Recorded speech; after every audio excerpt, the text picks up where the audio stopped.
What if your brain held two separate consciousnesses?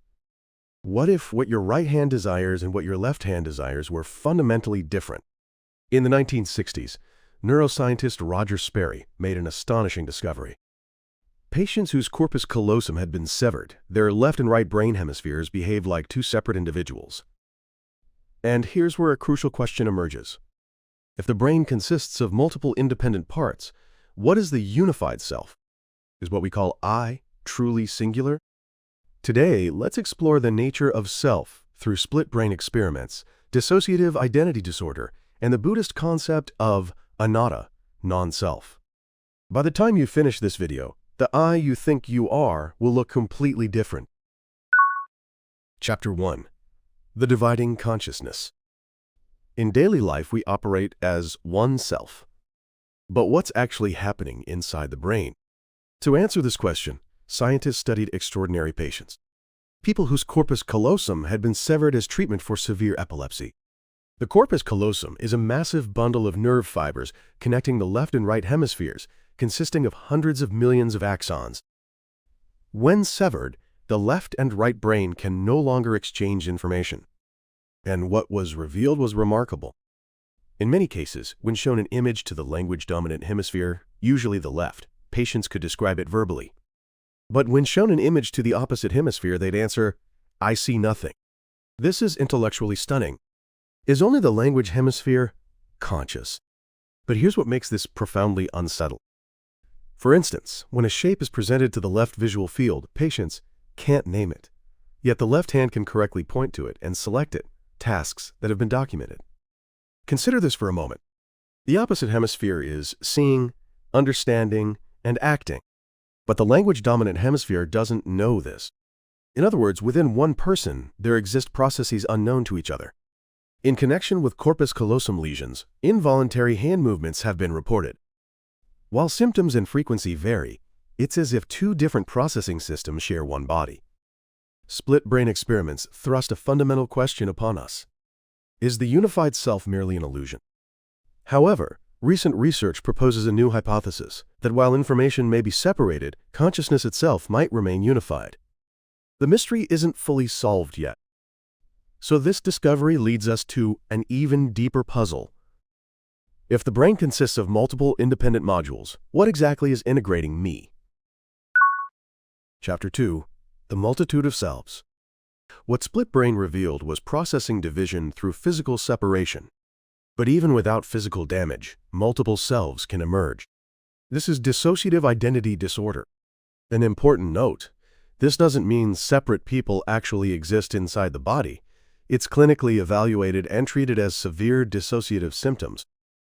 Diagnosis and interpretation involve differential analysis and debate, so this must be approached as research findings. In the 1970s, a man named Billy Milligan was diagnosed with multiple personalities. It became a historic case where he received a not guilty verdict in court due to multiple personality disorder affecting criminal responsibility. Each personality reportedly had different ages, genders, intelligence levels, and even spoke different languages. How can one brain generate such dramatically different states? Research suggests cases where different personalities display different physiological responses. There are remarkable reports of allergic reactions appearing in only one personality, hinting at mysteries in the brain-body relationship. Recent AI-assisted brain scan analysis is beginning to show that personality dissociation correlates with structural brain features.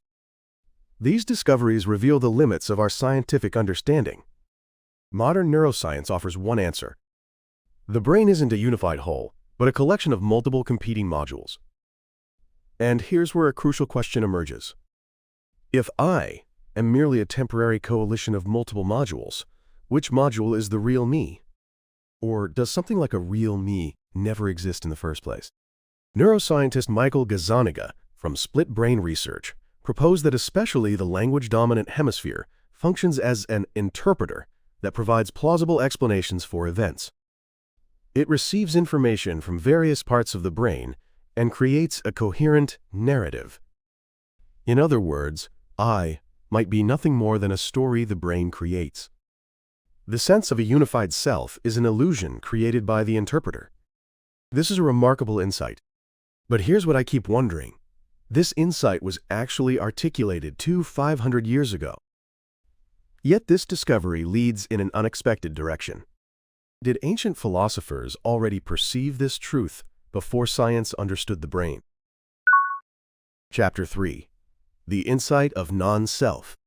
In the 5th century BCE, the Buddha taught the concept of anatta, non-self. There is no permanent self, no unchanging essence that is me. At the time, this was an extremely radical claim.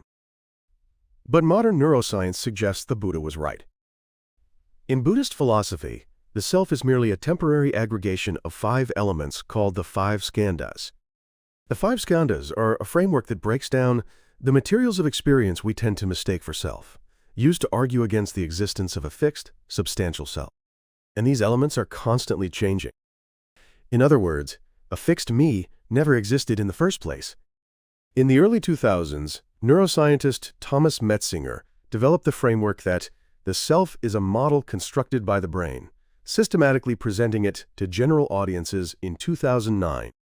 The self is a model constructed by the brain, not a substance. Metzinger pointed out the resonance between Buddhism's concept of non-self and modern neuroscience. Science and philosophy are dialoguing across 500 years. This is profound insight. What we call I is merely a temporary pattern the brain reconstructs moment by moment. And here's where the deepest question emerges. If the unified self is an illusion, what does free will mean? If there's no I making decisions, what is responsibility?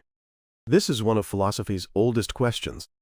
But split-brain research and the discovery of dissociative identity disorder shed new light on this question. If I am a temporary coalition of multiple modules, which module is making the decision? And is that decision my will or the result of the brain's algorithm? There are no definitive answers to these questions yet, but continuing to ask makes us humble and leads us to deeper understanding. So how does this insight affect our daily lives? Letting go of the illusion of a unified self might mean liberation from suffering. Chapter 4. Insights to Remember.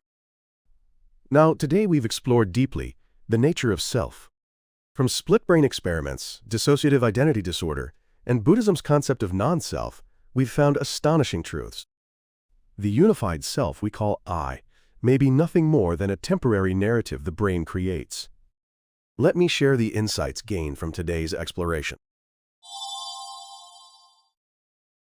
First, the brain is a collection of multiple independent modules, and split-brain experiments showed they can process separately. However, recent proposals suggest that while information may be separated, consciousness itself might remain unified. The mystery isn't completely solved. Second, dissociative identity disorder is a phenomenon treated clinically as severe dissociative symptoms. Reports suggest brain activity and physiological indicators may change across different identity states, and AI-assisted brain scan analysis is beginning to show correlations with structural features. Third, Buddhism's teaching of non-self and modern neuroscience dialogue across 500 years, resonating in the insight that the self is merely a temporary pattern. Through the fusion of ancient wisdom and cutting-edge science, we've moved one step closer to the essence of human existence. These insights shake our worldview from the ground up. What we took for granted as I was actually an elaborate illusion created by the brain. I feel profound awe at this discovery. At the same time, I feel a certain liberation. If I am not a fixed substance, but a pattern changing moment by moment, we can constantly transform. We don't need to be bound by the past, because the I of the past and the I of now are not the same. This is also hope. Change isn't a threat, it's our very essence.